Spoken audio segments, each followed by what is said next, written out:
आपण ही सिरीज करतोय सामना करण्याविषयी. सगळेजण त्याचा द्वेष करतात. आपण जर हे करू शकलो नाही तर आपलं आयुष्य खूप गोंधळ असेल. अशा पुष्कळ बाबी आहेत सामना करण्यालायक. आपल्याला भीतीचा सामना करायचा, कारण जर तो आपण केला नाही तर ती आपल्यावर हावी होते आणि नियंत्रित करते. तुम्ही म्हणाल भयभीत होऊ नये म्हणून मी प्रार्थना करते, पण तितकंच पुरेसं नाहीये. जेव्हा आपण प्रार्थना करतो, देव बहुधा आपल्याला काही गोष्टी करायला सांगतो. तो आपल्याला धैर्य देतो परिस्थितीचा सामना करण्याचं, आणि तो भीतीची पूर्ण भावना काढून टाकत नाही. कारण जेव्हा तुम्हाला वाटतं भीती नियंत्रित करते, तुम्हाला प्रार्थनापूर्वक देवाची मदत मागायची आहे. असं होणार नाही की भीतीची प्रत्येक भावना निघून जाईल, कारण खरं तर जीवनात वेगवेगळ्या वेळी वेगवेगळी भीती ही वाटतच असते. मी खूप धीट आहे, पण तरीही कधी कधी मला भीती वाटतेच. जेव्हा आपण अशा परिस्थितीत सापडतो की आपल्या डोक्यावर कसलं तरी ओझं आहे आणि समजत नाहीये की काय करायचंय, तेव्हा आपण भयभीत हे होतच असतो. भीतीचेही प्रकार असतात. भीतीचे अनेक अनेक असे प्रकार आहेत. वास्तविक जर तुम्ही भयग्रस्तांकडे पाहिलं तसे तर वेगवेगळ्या प्रकारचे भयग्रस्त आहेत. खरं तर पानाच्या पानं भरली जातील एवढ्या गोष्टींना लोक घाबरत असतात. आपण लोकांना घाबरतो आणि त्यांना आपल्यावर अधिकार गाजवू देतो. आपण त्या लोकांशी सामना करायला हवा जे लबाड असतात आणि ढोंगी असतात. तुम्ही देवापुढे उभं राहून आपल्या आयुष्याबाबत उत्तर द्यायचंय. तुम्ही खात्री करा जीवनात तुम्ही देव जे तुम्हाला सांगतोय ते करता. दुसऱ्या कुणाच्या जीवनासाठी आपल्याला जबाबदार धरलं जाणार नाहीये. आपल्याला आपली उत्तरं द्यायची आहेत. आमेन. आपल्याला धीटपणे सामना करावा लागणार आहे. गरज आहे परिस्थितीशी धीटपणे सामना करायची. आपण घाबरता कामा नये, त्रासाला किंवा परीक्षेला सुद्धा घाबरता कामा नये, किंवा यातनांना सुद्धा. कारण महान जो आहे तो आपल्यात आहे. सर्वप्रथम आपण बघू 2 पेत्र अध्याय 3 वचन 14. आभारी आहे पित्या आजच्या वचनाबद्दल. ते गौरवी, सामर्थ्यवान आणि परिणामकारक व विपुल असं बदल घडवणारं ठरू दे आमच्या आयुष्यामध्ये. आमच्या आयुष्यामध्ये 2 पेत्र अध्याय 3 वचन 14. बंधुजन हो, या गोष्टींची वाट पाहत असता. तो या वेळेसंबंधी बोलतोय, येशूच्या परत येण्याविषयी. जेव्हा स्वर्ग उघडला जाईल, किती जणांना येशूच्या दुसऱ्या येण्याची अपेक्षा आहे? किती जण असा विचार करतात की कदाचित हे तुमच्या जीवनकाळातच घडेल? आमीन. आणि आपण या तयारीने जीवन जगायला हवं. हालेलुया. म्हणून प्रियजन हो, या गोष्टींची वाट पाहत असता तुम्ही त्याच्या दृष्टीने निष्कलंक व निर्दोष असे शांतीत असलेले आढळून यावे. म्हणूनच होईल तितके प्रयत्न करा. स्थिर आत्मविश्वास जो मुक्त असेल भयापासून आणि टोकाच्या वासनांपासून. जेव्हा येशू परत येईल तेव्हा तुम्ही त्याला कसे सापडायला हवेत. चिंताग्रस्त, काळजी करणारे, अस्वस्थ, निराश, तुटलेले, भीतीमुळे सगळ्यापासून पळणारे, भ्याड, निरुत्साही, लक्ष गाठू न शकणारे. तुम्ही त्याला कसे दिसायला हवे आहात सांगा? बायबल सांगतं की त्याला हवे आहेत डाग विरहित व निर्दोष असे पवित्र जीवन जगणारे. ते सांगता आपण असे दिसायला हवे आहोत आत्मविश्वासू. कारण देवाने आपणास भयाचा आत्मा दिलेला नाही, तर आपण त्याला भयमुक्त आणि टोकाच्या वासनांपासून मुक्त हवे आहोत. आता मला माहित नाही तुम्हाला काय वाटेल, पण मी फार पूर्वीच ठरवलंय जीवनात. मी विचार केला की जर मला एखादी गोष्ट करायची आहे आणि मला जर ख्रिस्ती व्हायचंय तर मी पूर्णपणे कर्मठ अशी ख्रिस्ती होईन. मी एक पाय देवराज्यात आणि दुसरा पाय जगिकपणामध्ये ठेवून केवळ कोमटपणा ठेवणार नाही आणि मग अपेक्षा करायची की स्वर्गात मागच्या दरवाजाने प्रवेश मिळेल. म्हणून जेव्हा मी वाचते की देवाला हवंय मी काहीतरी करायला, मी शोधते की त्याला मी काय करायला हवं असेल. जेव्हा इथे आपण वाचतो देवाला आपण काय करायला हवंय तेव्हा आपण प्रार्थनेने तत्पर राहून त्याच्यासाठी करार करून पवित्र आत्म्यासोबत कार्य करायला हवं. देवाच्या इच्छेनुसार हालचाल करायला हवी. म्हणून जेव्हा मी इथे वाचते की देव परत येईल तेव्हा मी आत्मविश्वासू असायला हवं आणि मला त्या सगळ्या प्रकारच्या गोष्टींपासून सुटका मिळायला हवी ज्या विश्वासाच्या नाहीत. जेव्हा मी वाचते तो परत येणार, त्याला मी शांतीत दिसायला हवी आहे. वाव, किती वर्ष लागली मला शांतता पूर्ण होण्यासाठी. आता माझा विश्वास आहे की तो येईल तेव्हा मी शांतीत असेन. त्याला आपण हवे आहोत भयमुक्त, टोकाच्या वासनांपासून मुक्त आणि नैतिक गोंधळापासून मुक्त. जेव्हा तो परत येईल मी सुयोग्य परिस्थितीत असायला हवे. बायबल सांगतं शेवटच्या काळी लोकांची मनं भयाने व्याकुळ होतील. तुम्ही जर जगामध्ये सभोवती पाहिलात, प्रत्येक गोष्टीकडे, घडामोडींकडे बारकाईने पेपर वाचलात, बातम्या ऐकल्यात, तर तुम्ही गोंधळून जाल. तुम्ही शुभवर्तमान वाचायला हवं, वाईट बातम्या नाहीत. आपण जास्त लक्ष द्यायला हवं देवाकडे, तो सांगत असलेल्या वचनांकडे आणि मग जगाकडे. मला ठाऊक आहे जगातील परिस्थिती खराब आहे, मला हेही माहिती आहे देवाचे नेत्र मला पाहतायत आणि त्याने मला आश्वासन दिलंय की जर आपण आपलं लक्ष त्याच्याकडे लावलं तो आपली काळजी घेईल. म्हणूनच कधी नकारात्मक विचार करू नका तुम्ही. असं काहीतरी घडेल, तसं काहीतरी घडेल आणि मग तुम्ही हे ऐकाल, मग तुम्ही ते ऐकाल. तुमचे डोळे देवाकडे असू द्या, तुम्हाला जे हवंय ते करा आणि देवावर विश्वास ठेवा तुमची काळजी घेण्याबाबत. लूक 18 मध्ये बायबल सांगतं की तो परत येईल तेव्हा त्याला विश्वासात कोण आढळेल. पहिल्या वचनात म्हटलं की त्यांनी सर्वदा प्रार्थना करावी आणि खचू नये. आपल्याला सदैव देवाबरोबर चिकटून राहायची गरज आहे. इथे एका अन्यायी न्यायाधीशाकडे आलेल्या स्त्रीची गोष्ट सांगितलीये.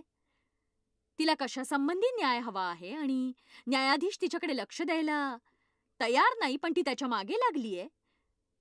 त्याचा पिच्छा पुरवलाय तिने आणि शेवटी तो न्याय करतो तिच्यापासून सुटका मिळावी म्हणून.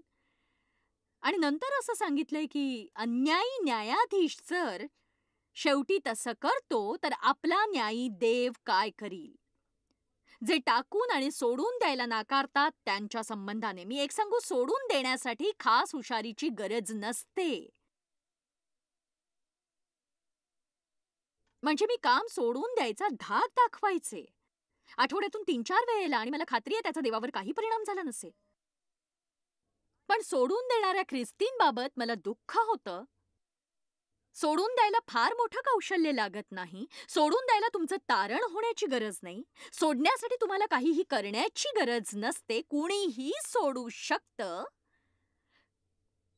पण रेटण्यासाठी धैर्य लागतं आणि अशा कालखंडातून जाताना देववचनावर विश्वास ठेवा आणि तुम्हाला तुमच्या परिस्थितीत असं दिसेल यापैकी काहीच खरं नाही. बायबल सांगतं कधी कधी कसायाकडे नेत असलेल्या मेंढरासारखे आपण दिसतो. तुम्हाला कधी असं वाटलंय का? पण या सगळ्याच्या मध्ये आपण अधिक विजयशाली आहोत.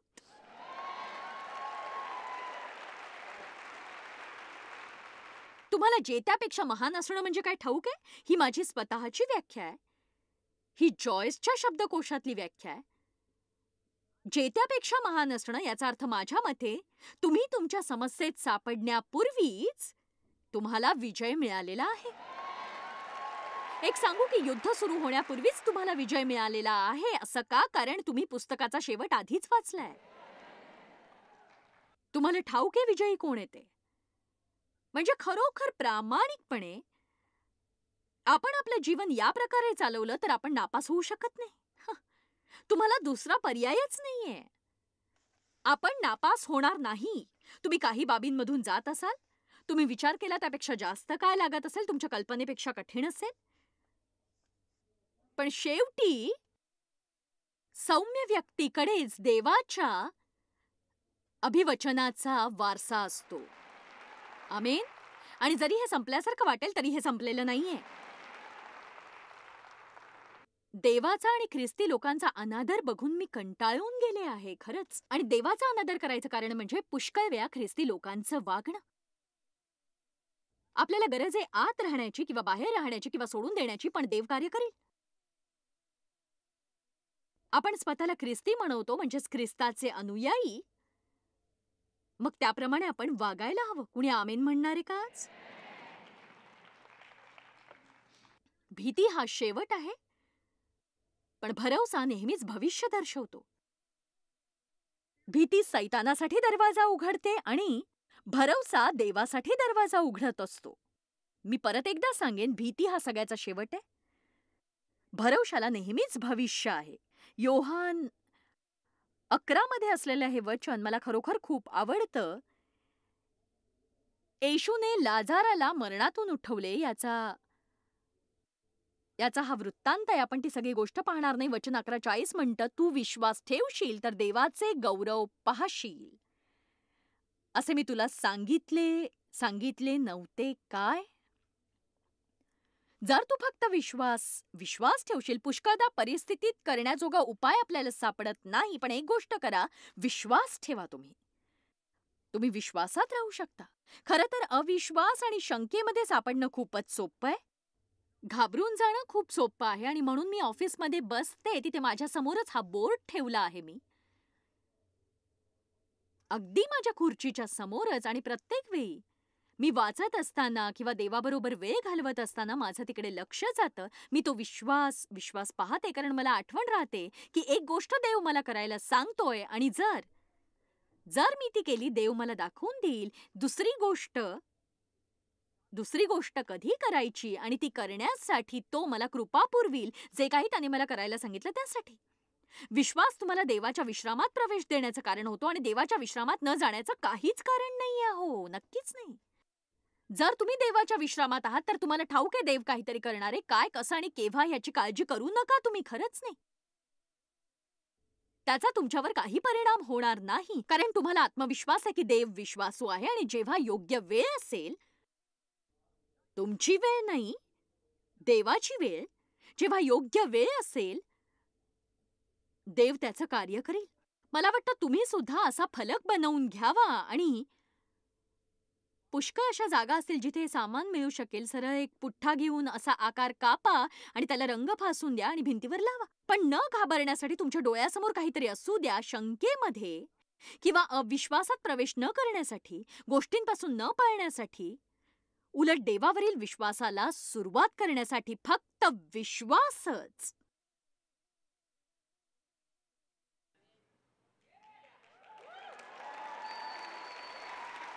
आणि तुम्ही बघाल की देवाचे गौरव, मी आश्वासन देऊ शकत नाही कधी ते, कसं ते, पण मी सांगते केवळ वचनाप्रमाणेच नाही, तर मी आभारी आत्तापर्यंत मिळालेल्या दैवी अनुभवासाठी, आणि अनुभवातून मी सांगू शकते की देव हा विश्वासू आहे. आमेन. आता आम्ही तुम्हाला सांगणारे काही विशिष्ट असे भीतीचे प्रकार आपल्या जीवनातले, ज्याचा आपण सामना करतो. मी मोठी यादी सांगणार नाहीये, पण असे असे काही प्रकार आहेत जे पुष्कळ लोक सहजपणे टाकून देऊ शकतात त्याच्याशी सामना करून. प्रथमतः मला वाटतं लोकांना भीती वाटणारी बाब म्हणजे आपल्याला जे हवंय ते आपल्याला मिळणार नाही. विचार करा यावर. अरे बापरे, काय करू? मी एकटी आहे आणि मला लग्न करायचंय.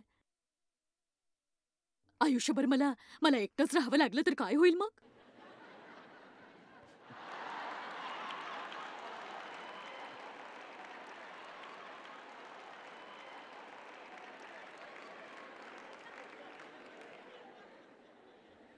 बघा, आपल्याला हे असंच मिळालं होतं ना, म्हणजे जणू अ, अ, अ, या गोष्टी आपल्याकडे होत्या ज्या देवाने आपल्यासाठी करायला हव्या होत्या. आपल्याला हवी असलेली गोष्ट त्यावेळेला न मिळणं हा विचार मनाला वेडापिसा करतो. आणि आता माझ्या सेवेतलं एक उदाहरण सांगते, जरी ते तुमच्या संदर्भात नसेल, पण तुम्ही ते समजू शकाल, मुद्दा समजेल तुम्हाला. देवाने जेव्हा त्याच्या कार्यासाठी मला पाचारण केलं, त्याने माझ्या मनात अशी इच्छा घातली हे करण्यासाठी, तेव्हा काही काळ मला विचित्र वाटलं, कारण एखादी गोष्ट तुम्हाला तीव्रतेने हवी असेल, तिच्याशिवाय तुम्ही राहू शकत नसाल, पण घडत मात्र काहीच नाही.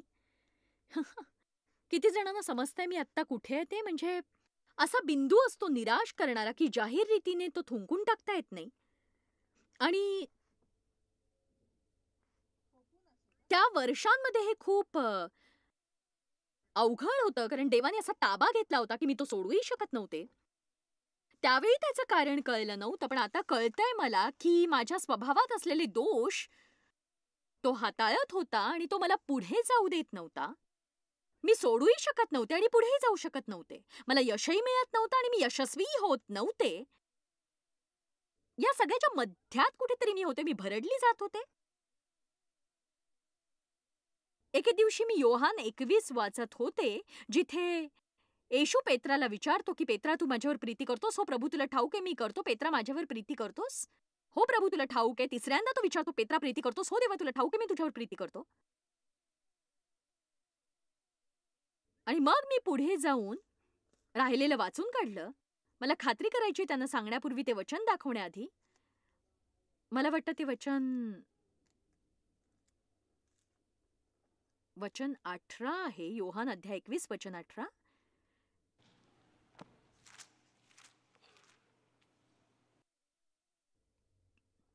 पेत्रा, तू माझ्यावर प्रीती करतोस? हो, तू माझ्यावर प्रीती करतोस? हो हो हो हो हो. एक सांगू, मी तुझ्यावर प्रीती करतो. 15, 16, 17. तर हे देवाने त्याला 3दा विचारलं, कारण तो त्याला त्याच्यावर टाकण्यात येणाऱ्या बॉम्बसाठी तयार करत होता.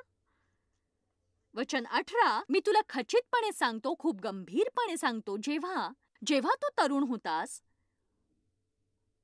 हवं तर आपण म्हणूया ख्रिस्तातील बालक, स्वतः कंबर बांधून स्वतःला गुंडाळून घेऊन तुझ्या इच्छेस येईल तिथे तू जात होतास. ख्रिस्तातील बालक त्यांना जे हवं ते करत असतात. तुम्ही फक्त छान सुंदर लहानसे असे असता. तुम्ही कशासाठी, अगदी कशासाठी देवाकडे प्रार्थना करू शकता. गालावर टिचकी मारून तो तुम्हाला देईल. तुम्ही चांगल्यात चांगल्या देवाकडून मिळवू शकता. देववचनाची तुम्हाला गरज असते. यापैकी एखादी गोष्ट करा. छोटे छोटे वचनाचे बोर्ड घरभर लावा आणि आता तुम्ही काय करा तर तुमच्यासाठी देवाचं एक वचन मिळवा आणि बघा, माझ्यावर विश्वास ठेवा, असे दिवस येतील की ज्यामध्ये तुम्हाला वाढावंच लागेल. त्यावेळी हा प्रकार उपयोगाचा नाही, कारण देवाला हवं असतं आपण आत्म्यामध्ये वाढावं, बाहेरच्या चिन्हांद्वारे, भावना किंवा जबाबदाऱ्याद्वारे किंवा देवदूत, दर्शन किंवा भविष्यवाण्या या सगळ्या गोष्टींद्वारे ही वाढ होत नसते. तर खऱ्या ख्रिस्तीला काही वेळा जावं लागतं. बरीच वर्ष रानावनातला प्रवास हा करावाच लागतो.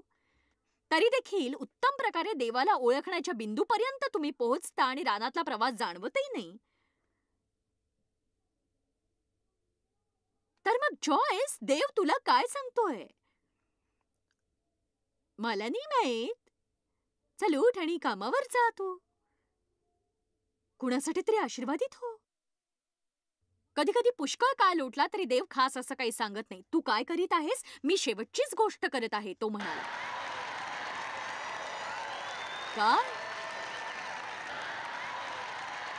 मी जेव्हा रानावनातल्या प्रवासात होते तेव्हा ही सगळी पुस्तकं मी वाचून काढली. कोरडा ऋतू, कोरड्या रात्री, आणि मला सगळं ठाऊक होतं, पण आता मला परत ते सगळं नकोय. नक्कीच नाही. का नको? तर मला माहितीये, मी जाणते, मला माहितीये. आणि मग जेव्हा तुम्ही जाणता, तुम्हाला माहित असतं, मला नाही वाटत की देवाला जाणवावं की तो इथे आहे. मला केवळ ठाऊक आहे. आणि माहित करून घेण्याचा एकच मार्ग आहे, तो म्हणजे अनुभव. तुम्हाला आवडो अगर ना आवडो, देव तुम्हाला पवित्र अनुभव देतो आणि एकच मार्ग असतो. एकच मार्ग म्हणजे त्यातून जाणं, सगळ्यातून सुटण्याद्वारे नाही. ते अस्वस्थ करणार असेल. तू तरुण होतास तेव्हा पेत्रा, स्वतः कंबर बांधून तुझ्या इच्छेस येईल तेथे जात होतास, पण तू म्हातारा होशील तेव्हा हात लांब करशील आणि माणूस तुझी कंबर बांधून तुझ्या इच्छेस येणार नाही तेथे तुला नेईल. कुणाला हे समजलंय का सांगा? काय होईल जर देवाने तुम्हाला हवी असलेली गोष्ट दिली नाही? आभारी आहे तुमच्या भरघोस प्रतिसादाबद्दल. मृत्यू हा सर्वत्रच आहे. तो म्हणजे जणू अ, अ, उत्तम. अम, उत्तम तो करेल, पण नक्कीच नाही.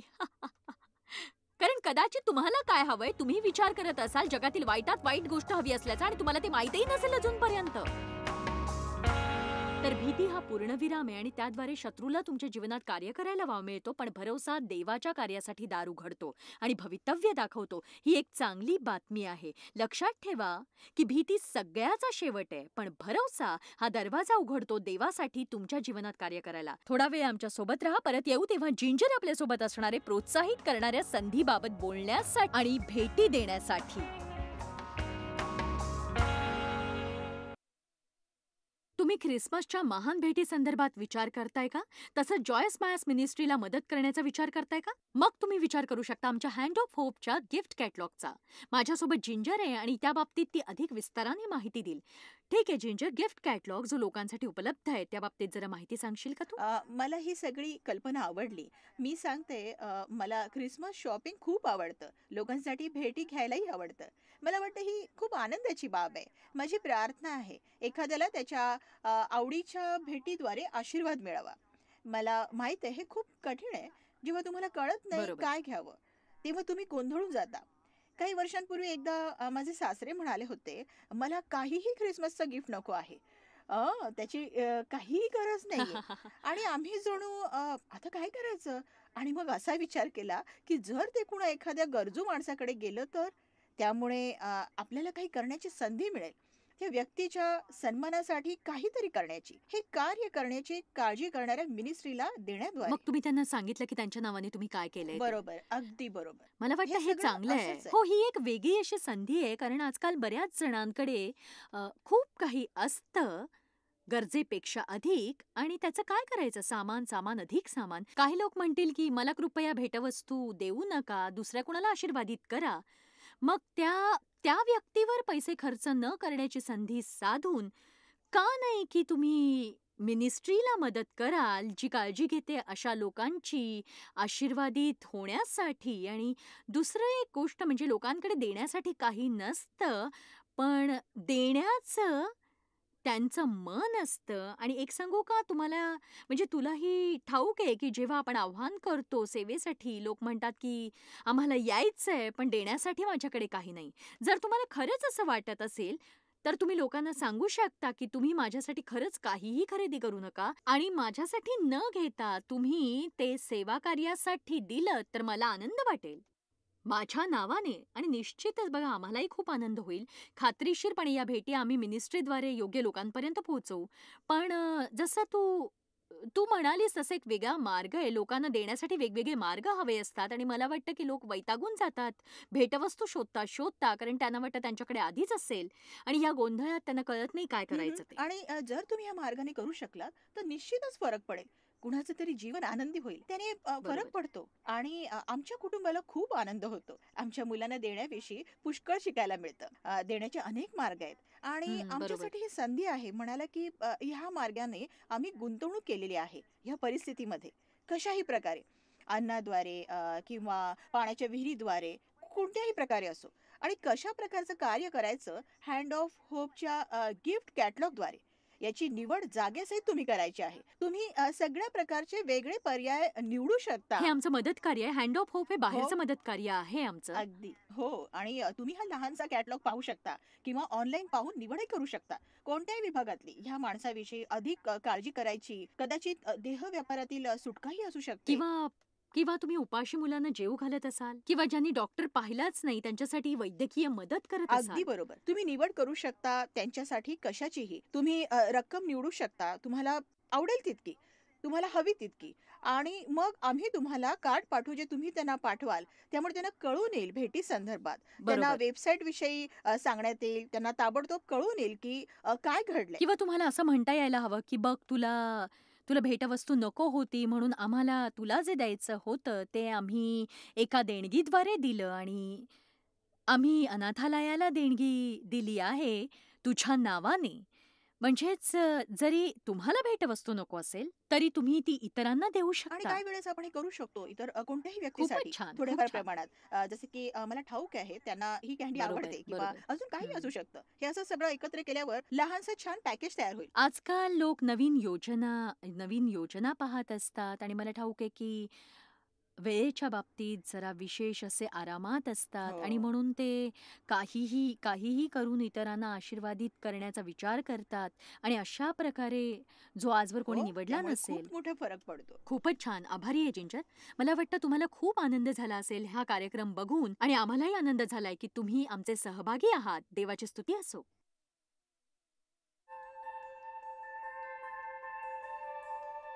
आम्ही तुमची प्रशंसा करतो. जगभरामध्ये हे सेवा कार्य शक्य करण्यासाठी आम्ही आमचे मित्र आणि भागीदार यांचे आभारी आहोत. एकत्रपणे आम्ही भुकेलेला अन्न पुरवितो, गरिबांना वस्त्र पुरवितो आणि राष्ट्रांना सुवार्ता सादर करतो. कृपया आमच्याशी संपर्क साधा किंवा भेट द्या tmmindia.org वर. आजच तुमच्या प्रार्थना विनंत्या सादर करा. आमच्या इतर साधनांची माहिती मिळवा, जॉयच्या सभेचे वेळापत्रक पहा आणि आमच्या बरोबर सहभागी व्हा. आम्ही येशूची प्रीती जगभरात वाटतो. दाखवण्यात आलेला कार्यक्रम जॉयस बार मिनिस्ट्रीचे मित्र व भागीदार यांच्याद्वारे केला आहे.